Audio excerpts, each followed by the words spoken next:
Get ready to get ready. Coming to you live from the MFG studios In the heart of America's summer golf capital.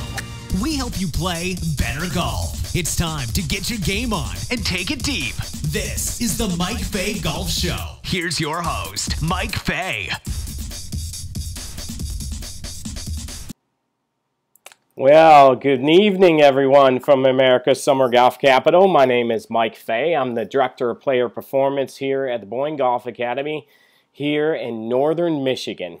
And today, if I check it right, it's about 15 degrees with a wind chill of about 5. But we're talking golf, and everybody's getting ready for the season. I want to introduce you to our illustrious, highly awarded staff this evening. First up from St. Clair, Michigan, the Mike Fay Golf Rules Official and Michigan PGA Rules Official, Master Professional as well, Mr. Frank Guastella. How you doing, Frank? I am doing wonderful here in lower Michigan, where our temperature is about 20 degrees with a wind chill of 10. Yeah, pretty cold. We want to know what your temperature is out there wherever you are. We know across the country here that it has been quite cold. And next up from Australia, Mr. Brent Davis. How are you this evening, my friend? I'm great, thank you, Mike. How are you guys today? Frank, how are you? I'm doing wonderful, Brent. Yeah, I'm not talking temperature for you guys because you guys pick on me too much. So beautiful here today, 25 degrees, nice and warm, just nice and comfortable. Very nice. Very, very cool. And finally, we've got Mr. Jason Helman. How you doing, Jay? Hey guys, how's it going? Good. He is in Toronto, Canada, the PGA Teacher of the Year for Canada and Professional Development Award winner. Okay, tonight let's get into the lineup. What do you think, gents? Sounds good. Okay, you guys that have not tuned in before and tuning in tonight, we have a brand new show. It's about, let's see here. We've got it at about, what, a month or so, right? I think so, yeah. I've been doing about a month, and we're excited that you guys are here with us and sharing this time with us on this snowy, cold evening here in northern Michigan. Excited about it. All right, let's get the lineup up.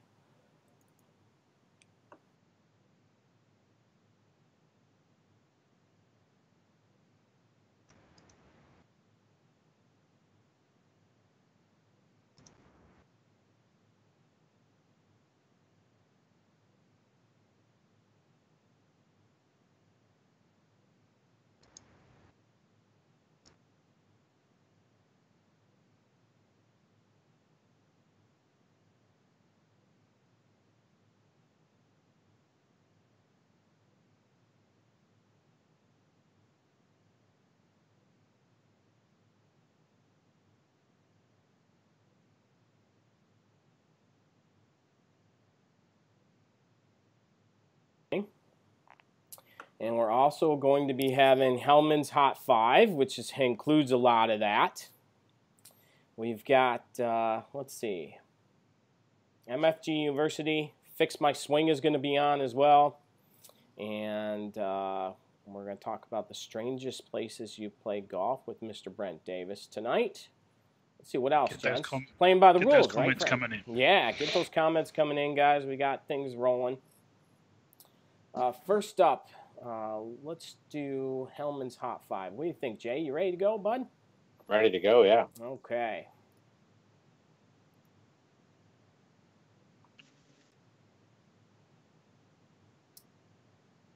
All right, here we go.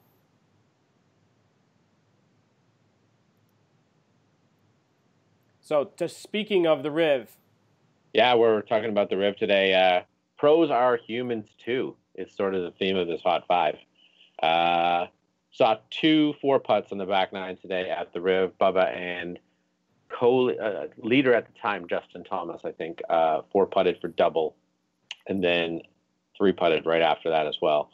So for all the people out there, all the golfers who have ever 4-putted, there's 2 for you. I'm sure there was more today. It was pretty tough They said the greens were rolling pretty quick and pretty windy, and it certainly shows that they're human as well, and they make mistakes. We'll find a couple more out here in a second. Isn't that a big thing for the average players, though, guys? They forget sometimes that you're seeing the best players that week that are having the hot week. You don't see the other 140 that aren't holding 20-footers for birdies all the time. You're right. Yeah, I mean, we kind of have a jaded view, right, gents, of golf sometimes, right? Yeah, they do. Yeah. They don't see the struggles that some of those players go through. There's no doubt. So be realistic out there, play. Guys, you don't need to hold everything from 40 feet. And if you guys have ever four-putted a green, we want to know. Raise your hand. It's okay. We want to know if you four-putted because all of us here have four-putted before in our lifetime, for sure. Okay, next up. JB got called out on Twitter. I was going through the Twitter feed just before we logged in here, and he was getting slammed all over the place by LPGA players and all kinds of things. So it was kind of interesting. He was taking 1 minute 18 seconds to hit a putt. Oh, you guys were calling him out too? I didn't tweet it out, but 45 seconds, right? 45, yeah, exactly. So he's a little bit over. I guess maybe we could give them benefit of the doubt with all the wind and some of the not on every occasion, but when the conditions get a little tougher, they do take a little bit more time. And I don't think he's really a slow player all the time. He's generally pretty quick. Like, he just gets up there and flashes it. But maybe on the greens are just taking a little bit more time. He was obviously in the lead, and he three-putted the par 5 too. And bombed it like 10 feet by. Missed it coming back and made par, which was lucky. But that Justin missed his birdie putt, that would have been to tie, I think, to get to 14 under, going on to the 17th. Yeah, 17th, I think it was. Oh, no, the 18th. Sorry, going on to 18. So sort of got lucky there, but I think we can. Last couple of holes. I don't know when that 1 minute 18 seconds was filmed, but I just saw the Twitter feed sort of blow up. Yeah, if you guys saw that, those of you that are watching this live on Periscope tonight, if you guys saw some of those tweets, let us know here in the comments of the feed. We'd love to hear what you think about that. Or if you're one of the tweeters. Oh, well, exactly. If you're a tweeter. A Twitterer. All right. Yeah. Next Tweeter. one, Jay. Oh, everyone's going to love this. The Kuchar saga has finally been solved. Okay. He was called out on social media all week. I saw it on several forums and Facebook and our Golf Pro forums and stuff. I'm 100% with the caddy. I've caddied for players on tour and students that play on tour, and it is a 10% rule if you win. And, it's a handshake thing, but maybe it's going to have to come to more than that, I guess. I mean, he's a local caddy, but that doesn't make any difference if I heard bag carrier or caddy. If he's a local caddy, he knows the course inside out.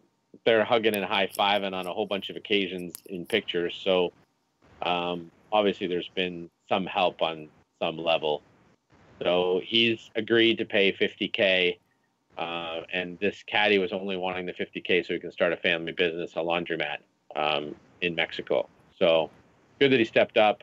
Still think he owes him 130 total, I think it was. But $50K is a pretty good go, I guess, for him. Got to agree with you, Jay. I mean, in my opinion, Kuchar won what? $1.3 million, and he paid the guy $5,000. Are you kidding me? Are you absolutely kidding me? And his agent actually agreed that it was a fair price for the week. Just because, maybe people don't get paid that much in that country doesn't mean that you try and rip them off. Exactly. Right? Exactly. Right. Point well taken. I feel he took advantage of that caddy. I really did. I felt the caddy helped him out. He made comments to the effect that the caddy helped him out. I mean, the least you could do is pay him for what he did for you. Yeah, they paid more to their charities. Yeah, it's crazy, absolutely crazy. So sorry, Jay, just to play devil's advocate here, because I'm certainly on your side when it comes to this story. But if they agreed to 5K at the start of the week, why should you have to pay more if they had agreed on this flat fee? I don't know what the agreement was. Obviously, I mean, if it was published, if it was a 5K deal or a 1% or 0.5% or whatever it was, but. Yeah, I get all that stuff too. That it's between the player and the caddy, but still, I mean, $5,000. Come on. It's not like it was his first win ever, and he needed the money. He's won $46 million over his career. Yeah, I'd certainly agree. I was just being a bit of a fight starter. No, it's all right. Good. It's good, Brent. We love it. Yeah, that's what we're here for. Because I was just curious if he had not won and had shot 80-80 and gone home on the Friday night, would he still got the 5K and probably done okay out of it? So I wasn't sure what the deal was. He's just getting the weekly fee, which is anywhere between $2,000 to $3,000 for the week, roughly, depending on level of player you got. But it's usually 10, 7, 5, 10 for the win, 7 for second to 25th roughly, and then 25th last is 5, somewhere around. Just goes to show the power of socials, because he certainly copped a caning in social media, Mr. Kuchar. Yeah, without a doubt. Yeah, that was tough. Let's see. Richard says, good talk. Toby says, booch. I like that. Okay. Next up here. Jordan had a tough day today. Jordan had a tough day today on the 10th hole out of the bunker. 5 shots to get out. So, all the people that take bunker lessons or don't take bunker lessons, it's again, this is the pros, shows that they're human. It's not always an easy game. They're going to struggle through something, and he made it quad on that hole with five shots out of the bunker. So, it's not like you don't always, everyone, again, going back to we see the top 25 players, in highlight reels, but you don't see what happened to the rest of the field and what kind of shots they hit. Tee shots, if you go to an event and watch an event, they don't hit fairways all the time. They're in the woods, they're in jail, and they've got to get rescued just like every other average amateur. It's just I think if they televise all that stuff, not a lot of people would probably buy tickets or go to the event. Now, we posted on the Facebook page right this week a very unfortunate incident in a couple of bunkers going cross screen, right? Yes. Yeah, I saw very that. Good. Real good, Mike. Yeah. Blasted it across the green, yeah. Yeah, it's a tough green back They there. hit good shots. They did. They hit good shots. They had spin on them, and it was just tough whole location. You can't miss it right there. So, no, golf is hard. We know that. We just spent about half an hour down on the range this morning with our high performance program here at the PGA, and we set up a bit of a chipping practice drill and to build some pressure there and watch the guys. Had 5 stations and had to get inside 2 club lengths from each station to move on to the next one. And if they missed, they had to go back a station. And the last one was a sand bunker shot, and these guys spent about an hour and a half, and they were still going, trying to get through the 5 chipping stations. So great way to build the practice, to build some pressure on those short game shots. Yeah, good idea. I like it. Great idea. Next one. Last one of the Hot 5 tonight, it was the Korda family down in Australia. Reaches the family Grand Slam. How about that? Didn't even know that. So that's pretty cool that they're between Jessica and Nelly Korda, that they take home a Grand Slam between the family. Yeah, tennis and golf and all sorts of skills in that family. Dad's awesome in tennis, and both girls are just killing it in golf, and Shout out to Gareth Raflewski, who's a Canadian coach and has about 8 players in his stable. Nelly is one of them in the short game.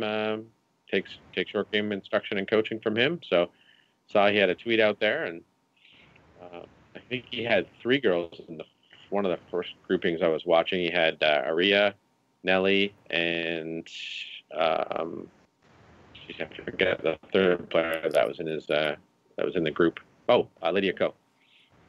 So he just followed that one group, I guess, while he was down there. Pretty easy. Yeah, that's it. All right, we had a few comments about Hellmans Hot 5. We have a question here. It's not related to it, but I think we might as well just go over it right now.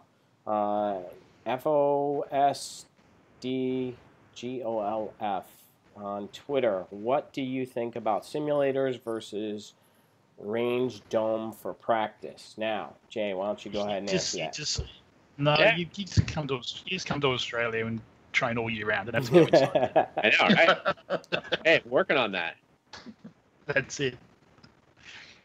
Yeah, I mean, I have a dome here, and obviously we have lots of simulator or screen golf in Canada, and both of them are good. It just depends on what you're trying to achieve. So sometimes I actually just prefer a net that's like 10 feet away. Depends on the player. So sometimes players get so outcome obsessed as to what happens with the ball that I wish they actually couldn't see it.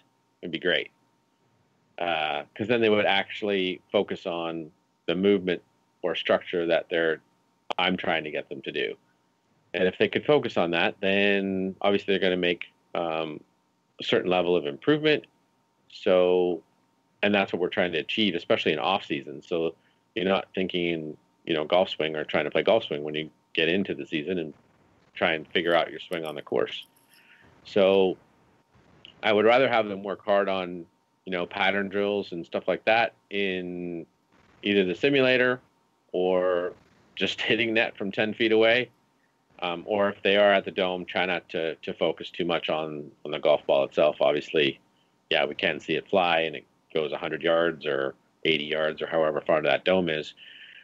But, I mean, you really have to, I guess, coach the player and make sure that, hey, don't worry about the golf ball. We're trying to work on this move right here. I actually don't care about the outcome of the ball. That is a byproduct of how you move. So if they start to move better, the golf ball should start to change trajectory or shape or whatever you're trying to get them to do. And that's what you're focusing on. So I think they all have their sort of place. If you want to go and have fun with the boys or, something along those lines, go play some, simulator golf. It's cool. It's fun. There's all kinds of it now. The GC Hawk from Foresight is out now. So we're going to see a lot more of those types of facilities, I think, open up soon. And then screen golf or simulator golf, they call it screen golf in Korea, is really popular over there because no one can get on the golf courses because it's very limited to play. So I forget how many. I saw the stat somewhere, but it was a lot of people play it, millions of people playing it over there. So they all have their place, and just coach that particular athlete for what they need. Yeah, I think it's important to be able to do some stuff inside. Don't you think, Brent? 120%. Just take away that ball flight for those golf ball obsessed students out there that are so concerned about where it's going, and they don't. Yeah, it's a great coaching tool. I think we discussed this in the comeback show. We did. This question popped up as well. So, 120% agree with that, Jace. That was perfectly answered. You stole all my good lines. Oh, sorry. And when it's 40 degrees in Australia, you want to play indoors. Definitely. Come inside when those afternoon storms come through. 40 degrees. Just so if you guys joined up late to the live feed here, Brent Davis is in charge of the education of the PGA professionals in Australia. He's also a staff writer for Mike Fay Golf. He is there live right now. We've got Frank Guastella, the PGA rules official and staff writer for Mike Fay Golf, here with us from St. Clair, Michigan. And also up in your upper left-hand corner is Jason Helman, the PGA of Canada Teacher of the Year and Professional Development Award winner. And he is live in Toronto. And if you guys don't know me, I'm Mike Fay. I'm the Director of Player Performance here at the Boyne Golf Academy in Northern Michigan. America's summer golf capital, and right now we are going through some pretty good. The last 2 weeks or so had some really tough weather. We have about 4 feet of snow up here right now, and it's terribly cold outside, about 15 degrees. A little bit warmer than it was last week. Last week was so cold that the kids were out of school most of the week and the week before. So we've missed lots of school just because it's so cold, frostbite and things like that. But it's about wind chill right now, about 6 degrees. And I thought it would be fun to keep going with this. We're going to try and keep this going all year, don't you think, guys? On Sunday nights. Certainly hope so. Yeah, and I think it's good for the game of golf. It's good for all of us to keep talking about golf and doing some fun things. And we want this to be golf's most interactive online show. We want you guys to make comments and talk about what we're talking about and interact with us and ask us questions and things that are important to you. We want to know. In a little bit, we'll be doing Fix My Swing from a gentleman, actually, our first one from Michigan that we've done. Excited about doing that. And then Frank is going to be doing the Playing by the Rules series. If you guys have not seen our videos in the past, we've posted a whole bunch of videos on playing golf by the rules, and Frank has a whole ton of articles on our website about that. This year, with all the changes in the rules, we're going to be writing all new articles. Frank's getting all over it. He's already written one, and we're also this summer, once the weather breaks and we get some good weather out there, we'll be making a bunch of new videos for you guys to help you understand the rules. But until then, every time that we host our live show, we're going to be going over a different rule and answering any of your questions, Frank will, and talking about those rules, because as we've seen already, there's been a number of different things that have come up, and in fact, they've changed some rules. In fact, last week, Frank went over one of the changes that we did. So, what do you think? Should we do Fix My Swing now, guys? Sure, son. Yeah, let's get to it. It's going to take me a little bit. Brent, if you want to take the wheel here, my friend, talk about whatever you want to. I'm going to get things ready. Well, I want to hear some comments. I want to hear of anyone that's played that Extreme 19th over in South Africa, because I'm going to be talking a bit about the strangest place you played golf, and I've got some Australian outback country golf to talk about. So I'm curious to know where the strangest place you played golf. So can you chat those into the comments for us? We'd much appreciate that. Yeah. Have you played any weird golf courses, Frank or Jace? I wanted to play the Nullarbor. Yes, I actually haven't brought that up in the post, but that's a different type of golf course. There's a long way between tee and green. A little bit, eh? Isn't it like 2,500 kilometers or something? Yeah. So you basically play a hole, jump in the car and drive for 4 hours, and play another hole and drive again. So that's an unusual one. So I'd be curious to hear if anyone's played that one. But have you had a chance to play the Extreme 19th? Anyone over there? Have you guys been over there to play that one?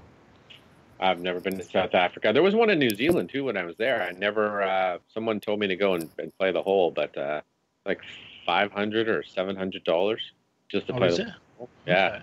Take the helicopter up. It looks pretty awesome. Really an awesome experience, I think. So. Yeah, it would be cool. All right. Let's go ahead and switch things over here. Gonna see here.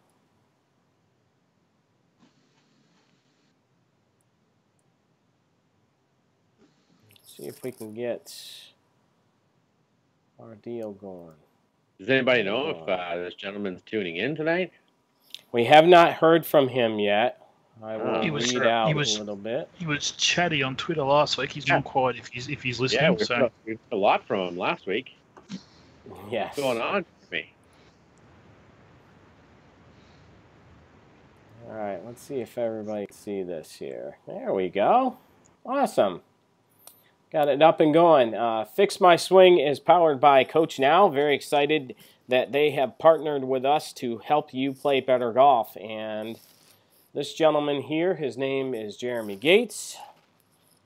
Jeremy, my friend, thanks so much for sending in your swing. Excited that you want to do it. And he writes, really appreciate this, guys. I'm originally from a small town outside of Jackson, Michigan.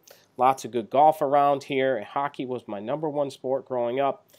Played NCAA college hockey and golf, and played professional hockey in the minors for 4 years. And currently he's a hockey coach in the minors. So awesome athlete, professional athlete. Let's see here. He says, really enjoy what you fellas have started up, and I am thankful for taking a look at my swing. I miss is mostly left or a block fade. I play a draw. I've had an issue with mental side of chipping. If you're looking for ideas for future golf chats. I like that. Very cool. Thanks so much, Jeremy, for sending it in. All right, let's get rolling here. It is 9:29, isn't it? We're about halfway through. Who wants to take the wheel this evening? I'll go ahead. You go ahead, Mike. Start out. I'll go ahead and start. I've been taking a look here. Jeremy, first thing that I was looking at here is your grip, my friend. And if we zoom in here, what I see is with the right hand, left hand looks pretty good, but the right hand looks like your thumb is a little bit too much on top of the grip, and we want it a little bit farther to the left of your grip over here more, okay? And I want to see a little bit more of this knuckle sticking out right here. It looks like the club's a little bit too much up in your fingers right there. Or excuse me, too much up in your palm because of that. So when it's up in your palm, what we're going to see here in a minute is that you like to hold the club face open, which kind of stands to reason with what's going on, what you're talking about. So we need to start releasing that golf club a little bit more here, and get that club in your fingers of your right hand more, and get the right thumb more to the left on your grip, and kind of give yourself a little bit of a trigger finger here. There, we'll show you that here when we're done, I think. All right, next up, the other thing that I was looking at is ball position, and the ball position looks like it's pretty far back in your stance for the club that you're hitting. And that also stands to reason because you're trying to do everything you can to keep that golf club face from trying to turn over, because your problem is a hook. Unfortunately, this makes it worse. So what we need to do is move the ball position a little bit farther forward up here, at least by your ear, your left ear, and perhaps a little bit farther forward depending upon which club you got. Definitely driver should be right there off your shoulder socket, okay?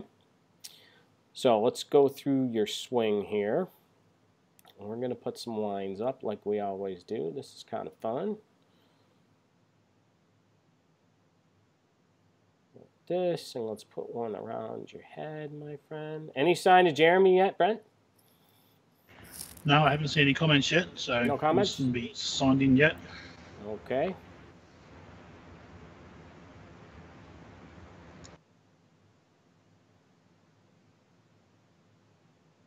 So, really good turn, huh, guys? How good is that?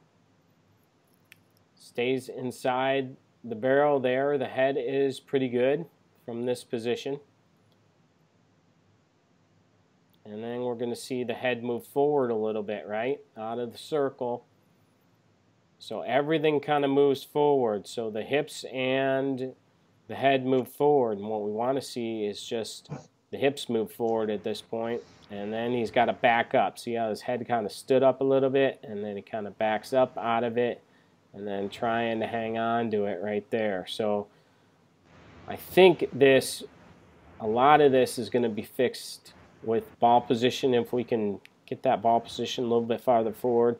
And then, of course, with your grip as well. The grip doesn't look too bad in the left hand, but the right definitely too much up in your palm, and then you kind of fall backward and hang on to it. Now, he also sent us a view from with driver. You guys want to look at that too? Any comments Sure. about face on? Yes. A couple good things on this one, though. You got a lot of good extension there. He's got some good rotation. His upper body rotates pretty good from this particular angle. As for ball position, yeah, definitely a little bit more forwards, maybe just a little bit forwards to center. I like to keep it in one place for a lot of players. He looks pretty athletic. Obviously, he's a hockey player, so I'm sure his eye-hand coordination is quite good. And once we keep that ball position in one particular spot, I think it'll be a lot easier for him to find low point as well. Versus moving it around back and forth, up and down, which is what we used to teach, or I used to teach a long, long time ago, but I don't any longer. Yeah, it's tough when you can't get the left shoulder there behind that green line behind the ball. It's difficult to hit it straight, right? So you're going to have to be doing some stuff. What else do you think, Brent? There's obviously power. He's very, very strong guy, which I'm guessing is from that hockey, without having an ice hockey background. But certainly getting that top half a little more behind the ball, which will help with the pressure shift and get that weight moving back. But that ball, changing that ball forward a bit will certainly help that. But I just wouldn't mind seeing you a little bit softer with that left arm. There's a bit of tilt in those shoulders and seems to be hanging on very tight there. So maybe a little bit softer with those arms might help a little bit more freedom of movement through the swing. But there's a heap of good things there power wise. No, it's awesome, isn't it? What do you think, Frank? I agree with everything you guys say. I have really nothing to add to that. Okay. Let's switch things over and look at from down the line. He did send us a picture of a video of him hitting a wood. So first off, from here, let's put up a plane line up through his elbow. Now, this isn't exactly on line, but we're going to give it a rip here. Give it a shot. Right? So, Jay, you brought up a point we were talking about. What do you think here at the top of the backswing? Top of the backswing? I'm trying to look and zoom in here because it's small on my end, but yeah, I think that okay, there we go. Yeah, thanks, bud.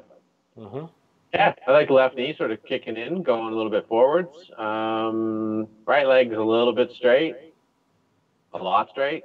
And I think he gets a lot straighter as he transitions down too. When we looked at this quickly, with both legs being really, really straight, and he's a little bit on his toes. I would be working pretty hard with him on pressure shift and the groundwork in the beginning here to try and get his footwork a little bit. Yeah. So he's got a lot of speed, he's got a lot of power, but function range of motion, you can see he's using a lot of hands and arms there to compensate because he's up on his toes. So there's where all his power comes from. He's trying to just muscle it out there with upper body. Yeah, like you're right. But also, you look at what we talked about last week, to where that shaft is way over there, and you can see the ball immediately takes off to the left. And he's just trying to hang on to it, right? So the pull hook is the bad thing, and you can see, a lot of early extension, right, Frank? Yeah, exactly. Well, exactly. That was the thing I was going to say is you can definitely see there's, especially at impact there, he's lost his angle. He's pretty tall. Definitely early extension. Yeah. Yeah, and then next frame, right, Brent? Here it goes. Next frame, there it goes. See the ball's right there. Yeah. Take it off. And it's shut. So is that upper body move? Does that come from ice hockey, you guys? Without having an ice hockey background? I think it's just instinctive for a lot of guys. They just want to try and hit it with upper body a lot. Yeah, he's probably has. If he's I don't know what position he played, but if he played out and he shoots right, then yeah, his upper body would tend to dominate more. But a lot of guys, 95% of guys try and muscle it, and I really just think from his very poor footwork, getting up on his toes. That's why he early extends. Just he's trying to get up on his toes. His verticals are just he's just using them too much, and I don't know if he can rotate or not. Obviously, he's not screened or given us any injury list. Obviously, if you're playing hockey, you probably have injuries. I can certainly attest to that. So compensations are being made maybe from other things, but generally just a lot of guys try and muscle it out there. And they can do that for 10 to 12 holes, and then they suck coming in because their upper body's just dead tired, fatigued, and they start hitting it left, right most of the time, and have lots of high numbers. Jason, what kind of drills would you have this player use for footwork? Yes. I mean, I do step drills. Explain concepts of where the pressure needs to shift to. So I like it to go as linear as possible, or as straight down the line as possible, and then exit left to the heel. Because I think there's way more stability in the heel. I mean, we see he's athletic. He's not falling over, but there's not a lot of people that can stay out on their toes and then get back to their heels and balance and not fall over with all of the forces and speed going to the left in this particular case. So he's an athlete. But a lot of people who fall over on their toes fall over sideways to the right. I call it sideways because forwards is where the ball is going. Yeah. So they don't have balance. So a lot of balance drills. I do some screens for balance beforehand to see what their balance is like with eyes open, eyes closed, right foot, left foot. And I tend to watch and see which side of their foot they favor balance to when doing those screens. So do they tend to lean more to the inside and fall one direction, or do they lean to the outside of their foot and fall one direction? Sometimes I have them take their shoe off and see what their flexion is like in their foot, if they have flat feet or they have, high arches, because sometimes they might not actually be able to get to their heel. So there's a lot of things that go on for testing before I can say, hey, I want you to drive towards your left heel, right, or lead heel. So I make sure that they can actually physically do all those things beforehand, before we tackle pressure shift. And obviously we work on some knee movement as well and check his hips to see if he can open those kinds of things. That's really okay. I think our listening audience, or the people that are watching this right now, really can pick up a lot of great information from the things that you're talking about there. And I think they probably wonder too, what are we seeing and how do we help the player? What do we give a player? Once we see that maybe there's some imbalances or there's something going on with their bodies and the way they move. I think what you just brought out has to be very, very, very, very good for the people that are listening and watching this broadcast today. Really good stuff. I think it gets overlooked. Thanks, Rick. I mean, I think it gets overlooked, the footwork, a lot. Toby McFarland just commented on Facebook that, Bubba feet, he's got Bubba feet. And there's a few people that have the athleticism to do that. If we looked at Lexi Thompson, she gets out on her toes. Would I change that if I was her coach? No, absolutely not. She's a pretty good ball striker and she bombs it. So, if it became an issue where she could find the map, then okay, maybe that's, we look at that as an issue and you need to get that under control. So those are some of the factors, obviously, that go into making any changes that we're going to look at in relation to footwork. And is it a teaching preference that I prefer to see it go towards the lead heel? Maybe. I just think, I just know over the course of the last 25, 26 years, I've seen people have really good balance and a lot more success driving towards the lead heel than hanging out on their toes and hoping that they're a really good athlete. So their stability and balance improves, and if you can control your stability and balance, your ball striking is definitely going to improve. Yeah, there's no doubt that I see club paths go with where the weight is going, right? Exactly. And so, wherever the club's going. So, yeah, Jeremy, when you get too much this way with your weight and that club gets over and on top, and then you couple that with a head moving forward, right? You got no chance, and you look at yourself and you're like this out in front of it and just trying to hold on. I know I'm backwards, but this way, trying to hold on because that club is just coming down and slamming down and swinging way left, and the face is going to shut, and you give it the chicken to try and hold the face open. And I think Jay's right on the money. You start from the ground up, and you start moving sideways more instead of towards the toes, trying to get more linear. Toby, same thing with Bubba. Bubba's great at it, but he moves sideways, and he can work the ball. And, he can do it. He's done it all his life. So and he's not the straightest driver in the world either.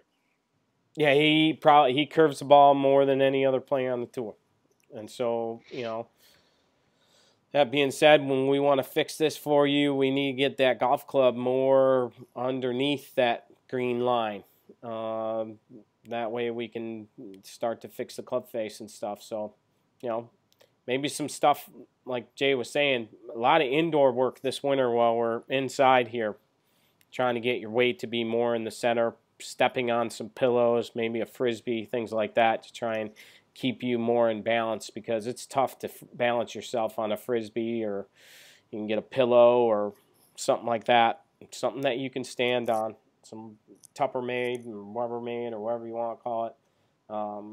Just working on that and doing that a few times a day, and you're going to see a big difference when you get outside playing golf. But that's awesome. Thanks so much for sending in your swing, Jeremy, down in Jackson. Very, very cool stuff. Brent, let's go on to you, sir. Okay, strange places that you played golf. Yes.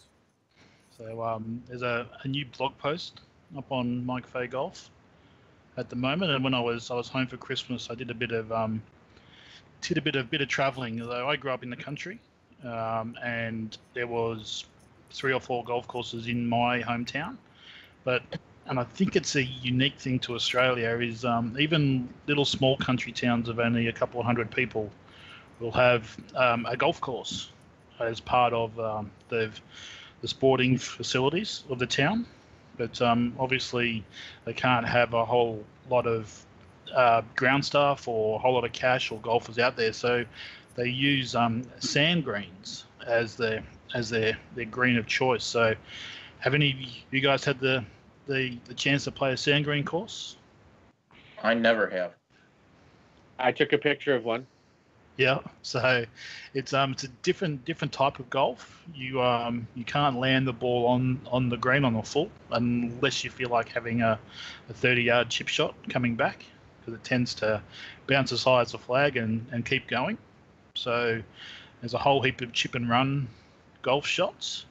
Have you got any of those photos, Mike, or are they up on the website? We don't. We're going to have it up right after we're done here, so you guys can take a look at all that stuff. You can check out some of the photos. The greens are not particularly big, so if you happen to hit maybe 3 or 4 greens in regulation, you're doing really, really well. So there's a heap of up and downs tend to happen. I can recall a tournament I played years and years ago where I was beaten by a player who had, over a 27-hole tournament, managed to have about 22 putts for the round. So there's quite a few chip-ins that happen as well. So it is different. This will be one for you, Frank, with the rules. So when you do get the ball on the green, you're allowed to smooth. So hence, this is where sand scrapes comes from. So they call it sand scrape golf. So you draw a line in the sand and mark your ball and pick the ball up, and then you use a smoother that they supply for you to smooth the path between the ball and the hole. Then you put the ball back down on that mark, and then you get to putt the ball up towards the hole. So they're a bit slower than normal greens normally. So you get to give it a fair smack. and it's certainly different type of golf. So, any rules that might come to mind on that one, Frank? What you might do on sand greens? I'm thinking you don't have to worry about tapping down or under the older rules tapping down spike marks and no. things of that nature. But you are touching your line if you're doing that. So yeah, so you're smoothing out. There is an old trick that old sand green players tend to do. You're supposed to keep even pressure. So when you start to smooth, you're supposed to keep even pressure all the way through. But some of the old wily sand green players might soften off as they get a bit closer to the hole. So the sand's a bit thicker, so it pulls up a bit quicker around the hole.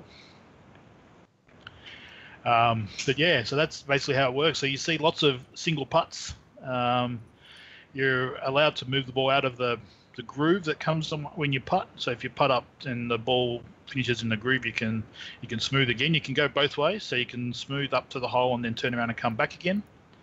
And yeah, it certainly is a different type of golf. But also on that post, you'll see that one of the sand green courses I used to play as a kid has invested in artificial grass now on the green. So they've gone away from sand, they've put artificial turf down instead. So I haven't had the pleasure of playing that type of course, but apparently they play the same as sand green. So you still got to bounce the ball in, but yeah, they don't have to.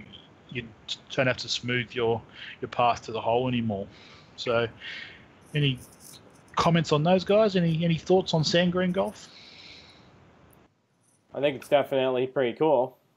No doubt about that. Definitely different. How about maintenance-wise of it? What happens when it rains?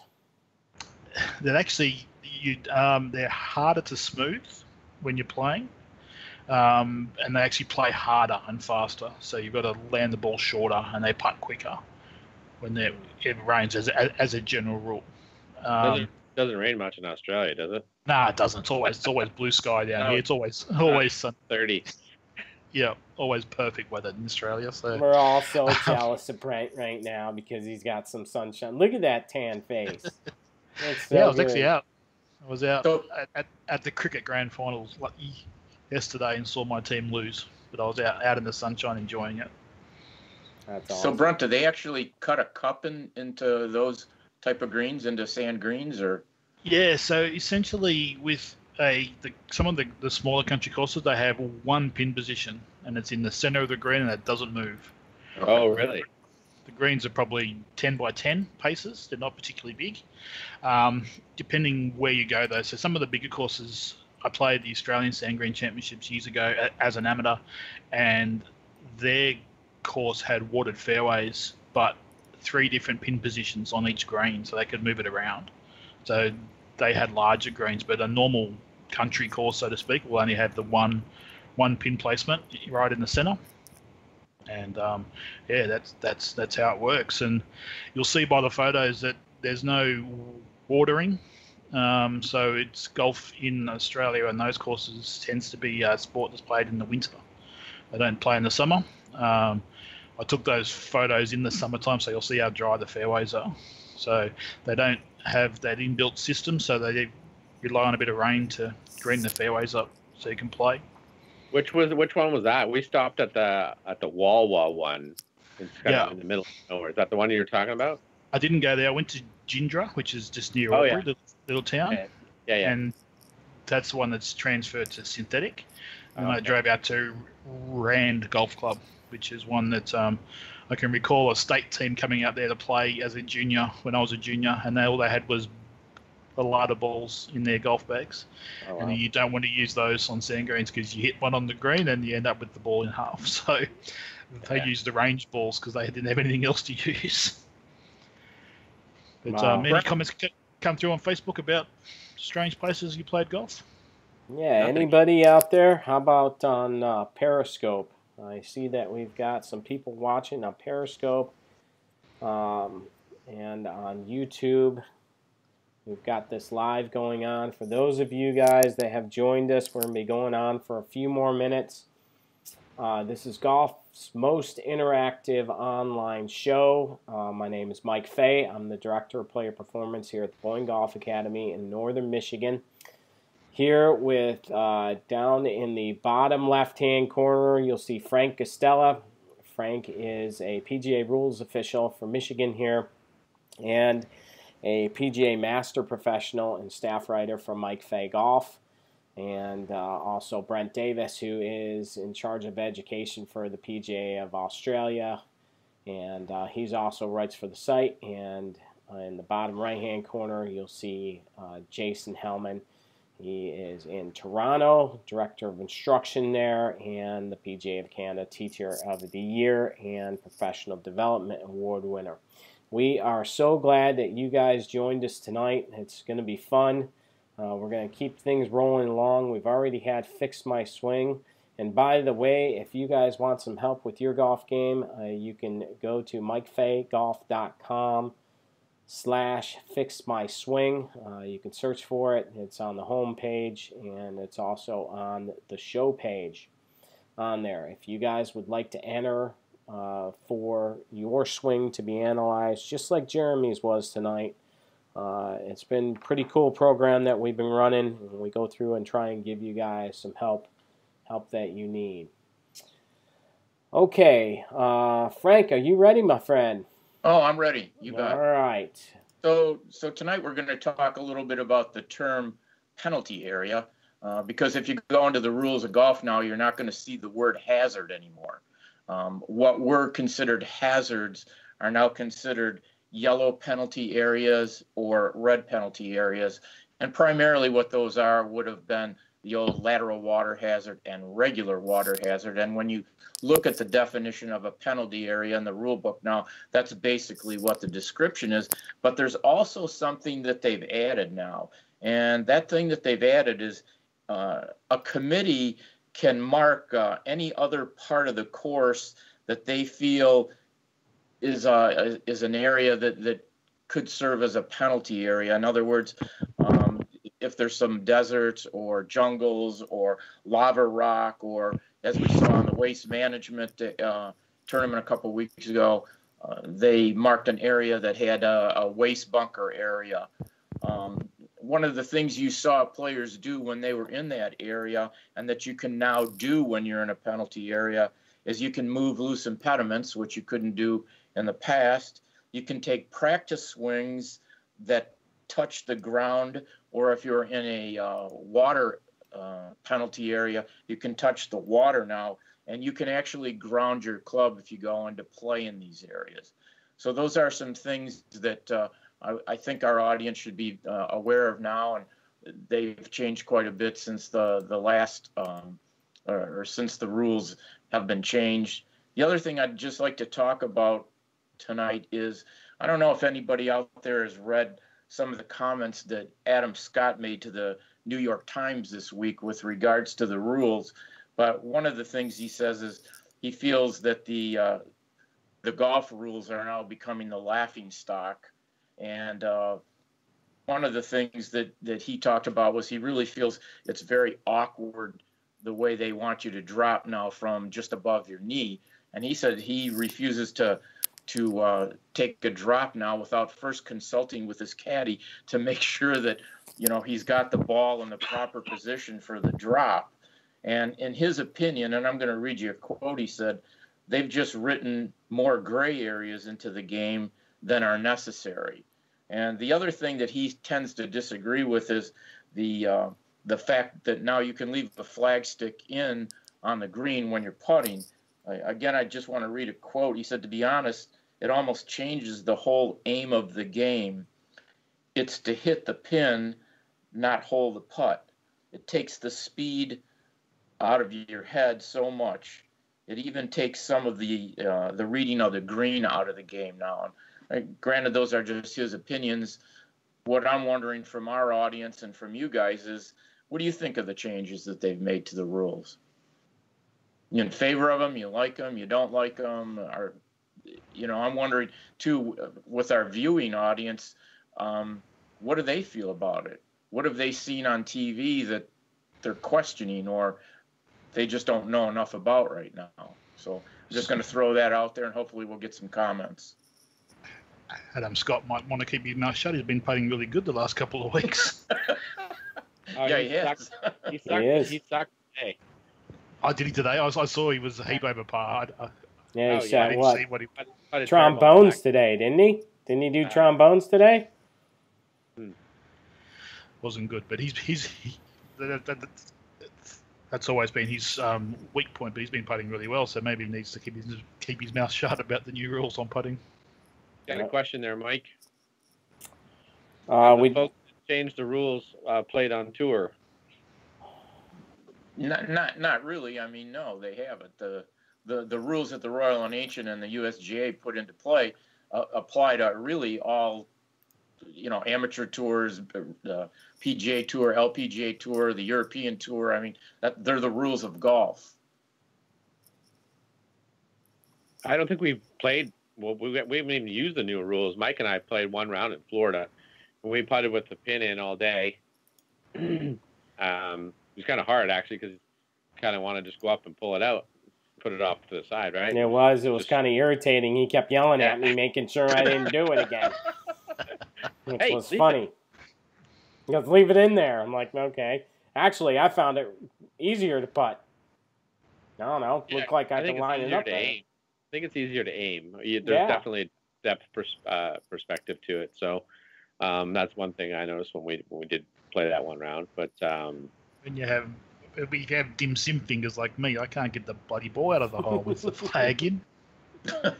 So do you think leaving the pin in is taking some of the challenge out of putting now? I mean, what's everybody's opinion of that? Still have to roll the ball over a curved surface, so that doesn't, and you still have to read the curved surface. So I don't really think so. Well, I think it screws up Brent. Brent, it screws you up when you have to flip your putter over with the pick 'em up with the rubber thing on the end. It doesn't fit in there because the pin's in there. You know what I mean? Oh yeah, that's right. Can't do it anymore. Yeah, you can't do it anymore. There goes all those sales right there. No, the pick 'em up is over. All the maybe the 60 pluses or are using that. Yeah. Yeah, because your bend over is broken because you can't get the pick 'em up rubber thing in between the hole and the edge. $4.95 shop sale done. I know. The putter there is over. All those things. Shout out to Tommy Lucco and Logan Smith. Thank you guys for watching. Toby, awesome with the questions. Let's see here. Let's go back to the El Presidente. El Presidente has a rules question. I knew he was going to ask it. He's been preparing this for a couple of weeks now. Any suggestions about etiquette for dealing with the flag stick in or out for amateurs and competition with no caddies? I think that's strictly up to the individual, the players playing within the foursome. Yeah. I don't think that's any different than what you had before when you didn't have a rule about keeping the pin in or out. I mean, typically playing, most of us are playing on carts, let's say. Within the group, you just try to show proper etiquette. Now if somebody wants to leave the pin in, let them leave it in. If they still want you to tend it. I mean, I don't see where. I think maybe where Mike is going there is that I watched Adam Scott today, and they kept having to put the pin back in for him. Okay. So a caddy, who took it out for Justin, and then had to put it back in for Adam, and then took it out for someone else. So maybe a bit of a pain in the butt there, taking it in, putting it out. Taking it out, putting it back in, taking it out. Do you want it out? I don't know. Do you want it in? So you're constantly going back and forth. Is that going to actually speed play up or slow play? Maybe. Who knows? Yeah, I don't know. We didn't have a problem with it except for the fact that I forgot to keep it in. Yeah, you want to keep taking it out. I kept trying to take it out. Yeah, it's amazing. Brandon Ray on Facebook. Thanks so much for watching, my friend. Let's see here. We got another question here. I saw it.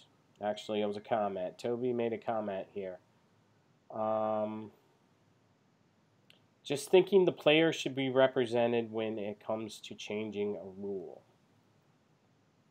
Well, there was the input. I mean, there was an input period of almost close to a year, before the Royal and Ancient and the USGA actually settled on what was going to be the new rules.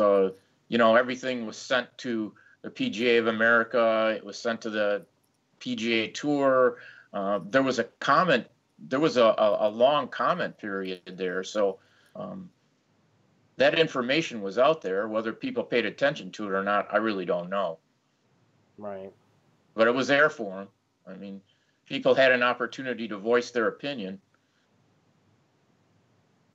Do you guys get that down here in Brent in Australia? Do you get the rules information ahead of time and get to go through it as a part of the PGA Alliance? Yeah, we had all the PGA. We had our tour guys go through it all. Then we had one of our tour department guys put a webinar out for our guys, our average PGA pros out there as well. So they certainly got the information early enough, because obviously our tournaments run pretty quickly straight after the new year, so yeah, they had to be across it pretty quickly. I mean, you know, the reality of this is it really took a couple of years for them to do all of this. So it's not like it's just something that they spent 2 to 3 months on and then published new rules. I mean, they got a lot of input, and there was a lot of research done into this. Yeah, it was still just a shock because, like we've talked about before, even for us guys, it's going to be tough to, you know, you're going to have to go back and really think about it this year. I think after this year, you'll know what to do, and we'll be there to help all of you guys through these changes, because it is a sweeping thing. It's not just like what they've done before in the past. When you eliminate that many rules and you change everything and change the definitions of everything, and that it's like playing a different game. What you can do, what you can't do, where you can drop, where you can't drop, how you can drop, what your options are, all those things have changed. So we'll be going over all of that stuff in the future. What else do we have to go here, gents? Did we get through everything tonight? I think so, unless you have any useless knowledge. Tonight, useless knowledge. If you don't know what you're doing, if you saw on Instagram, we've been posting some stuff. We'll just go over that. We do have a new channel on Instagram television. We've been posting some cool stuff on there. And actually, no, it was on Facebook. Facebook posted something about a black bean patty that took 2 hours for me to make. Yes, I have no idea what I'm doing. And to be honest with you, my fault. I didn't read the directions. You have to chill it for an hour before you cook it. So, you know, that's really what happened. So everybody was hungry at the Fay household, which, as you all know, if you guys are cooking something, make sure that your guests are really hungry and make them wait longer, because it's going to taste a lot better. So there you go. There's my useless knowledge for the evening. What do you think of that, Frank? It's useless, Mike. It's definitely useless for sure. Oh, Lord. Man, oh, man. You guys are something else. Do we have any more questions or comments out there? Do you guys see anything before we sign off for the evening? It's gone nice and quiet. I think I saw Jeremy come in a bit later after he's fixed the swing, so you might need to watch the recording. All right, cool. What else do we have? Anybody else online that wants to chat with us? Anybody on Periscope? No, they've all been nice and quiet on Periscope. It's been nice and quiet. Well, awesome. Very cool. It was good to see a couple of Michigan PGA pros on there too, Mike. See, Rick Bond was on, and with Tommy was on too. So yep, Tommy was on here. Good to see some of the boys watching the show. Chris George is watching as well. Hey, Chris, what's up? Hey, Chris, how are you, my friend? Very, very cool. We have to get Brent over here for the PGA show one year, so he can meet all his friends that he knows already. That's it, all my online followers and fellow coaches, but I ain't coming over there, and this time of year going to your place, Mike. I think I'll stay. No, you can go to Florida. Florida's a lot warmer than here. Yeah, I will definitely stay in Florida, I think. All right, you guys. Thanks so much for watching. All right. You guys have a super night. We'll be back on next week. You can look for Brent's new article on the backspin, the history of the game. New feature coming on our website here this week. Guys, have a super week. Stay warm out there from America's summer golf capital.